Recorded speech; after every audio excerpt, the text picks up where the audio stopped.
Hello everybody, welcome to day 2 of the 10-minute orchestral programming tutorials. Today we're looking at dynamics and continuous controllers. Okay, once again I would remind you that there's a PDF you can download underneath this which summarizes everything we're talking about. Now, dynamics are really important if you want to ingest in emotion in music.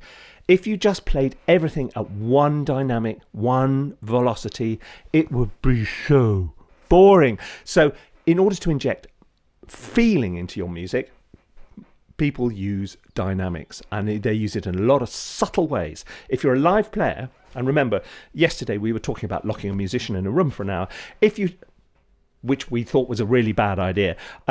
If you got them to play something and you wanted them to play something which made you feel something, one of the things they do is they start using dynamics to give that little yearning feeling. You can do that with your samples. And if you don't do that, and this means using controllers, you're going to leave your audience.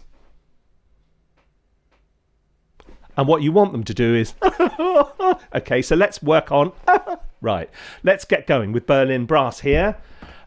If I just show you very simply the...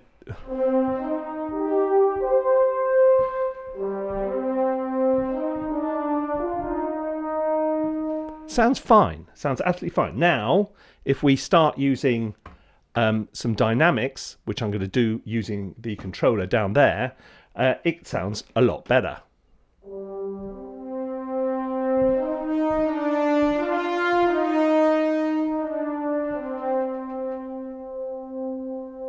All I'm doing is using this mod wheel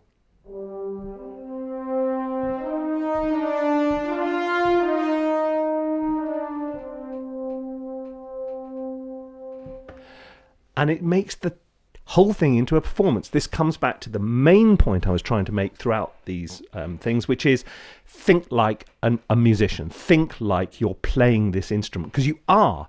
A sampled instrument is an instrument and it needs to be performed, not programmed, despite the name of this being orchestral programming. So if you are playing a line, think, how would that musician play it to make me feel something? And then do it, okay? Now, the system called continuous controllers, CCs, is really sophisticated. There are 127 of them, and they all control slightly different things. Some of them are preset to control certain things, like the mod wheel, this thing down here, there it is, that little friend there, is always CC1. And because it's the most obvious and what most sample manufacturers do is they will assign not just dynamic, not just volume, how loud or how quietly they're playing, but also it's to do with things like vibrato and the timbre of the instrument. Now, if you listen to this French horn with the mod wheel right back here, what you're getting is not just low volume. You're also getting the thing played pianissimo, so it's a soft round sound. So quite aside from the volume, listen to the difference in timbre as we push the mod wheel up. So it's not just getting louder, it's changing the timbre of the instrument.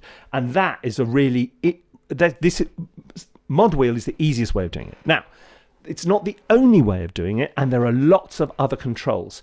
If you, for example, look at, what should we go for? Junkie XL Brass. Here we go. Where are you? There you go. Splonk. Here is Junkie XL Brass. Here's the same French horns loaded up. Now, but if you go into under the hood here, into options, controller map, dynamics, variations, instrument volume, instance pan, expression, CC switch, polymap. There's hundreds of things you can control, and each of these is on a different controller. So when you dive into your instrument, you will find there's endless numbers of different things you can control simply by looking. Now, here is this is Spitfire Brass. Okay, so here we are. So yeah.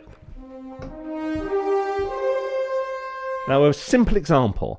Now, suppose you want, to put it on, here we go, sustains.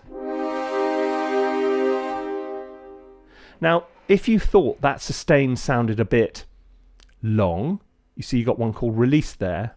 So we can turn release right down.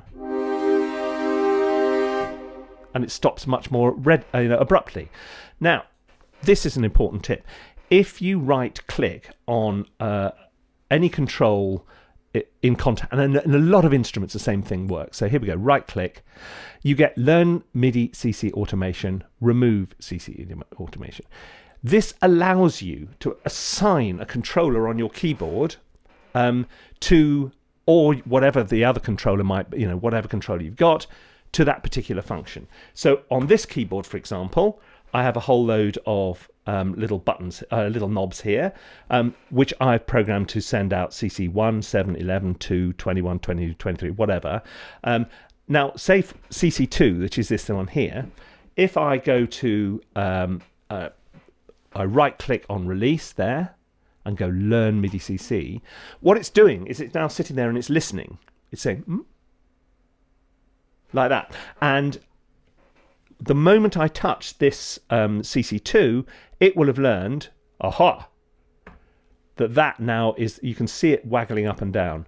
So now, if I want to, I can control the release. Now, there's two ways I can do this. I can either do this in real time, or I can program it later. Let's record a simple line where we might want two different releases.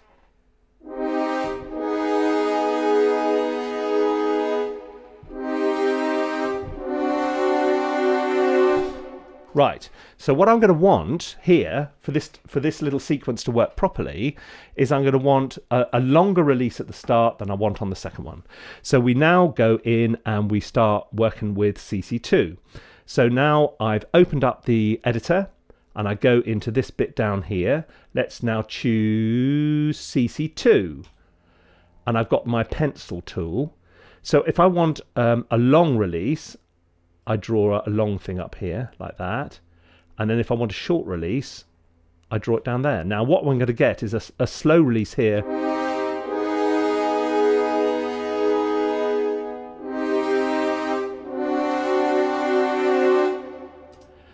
I might want to just tail it off a bit.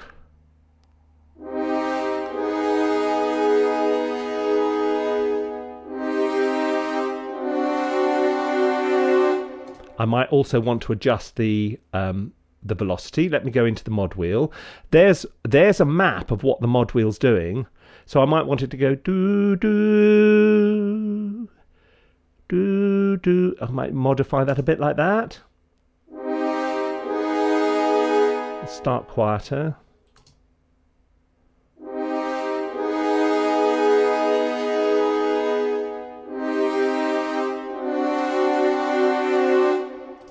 And that's how you do it.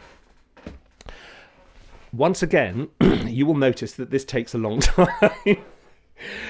It's not quick. It really isn't quick. But it always sounds better. So what you have to do is go through each line and work out how you want that played. And then you use controllers, and you can use them in a number of different ways. You can attach them. And if you go into the instrument and see what the sample developer has done, you will find that they've done all kinds of cool stuff which you can control if you know where those controllers are. Now, a lot of people say, oh, but I haven't got any faders and all the rest of it. Well, there are faders available which you can buy, and you plug them in and they, it all works great. Or you have a keyboard like this one, which is, and a lot of keyboards come with either buttons or knobs, or you just use things like the mod wheel, and then you can go in and use the mouse to draw. But actually having faders, having a hardware controller where you can sort of push things around is really useful, particularly if you can assign them to different things like release, like vibrato, all that. It's all down to thinking like a musician. Right, that's all I've got for you for today. Tomorrow we're going to be looking at legato, and so if you want to subscribe to the channel, feel free. I don't mind. I honestly don't mind. Feel free, and do the little dingly bell thing, and do remember to download the PDF, which has got sort of quick summary of what all this is about. But go and try this stuff, and you can do all this editing stuff in any DAW. You don't have to be Cubase or Logic. Any of them will do this. So go and have a good time. Do that, and I'm going to see you tomorrow with Legato.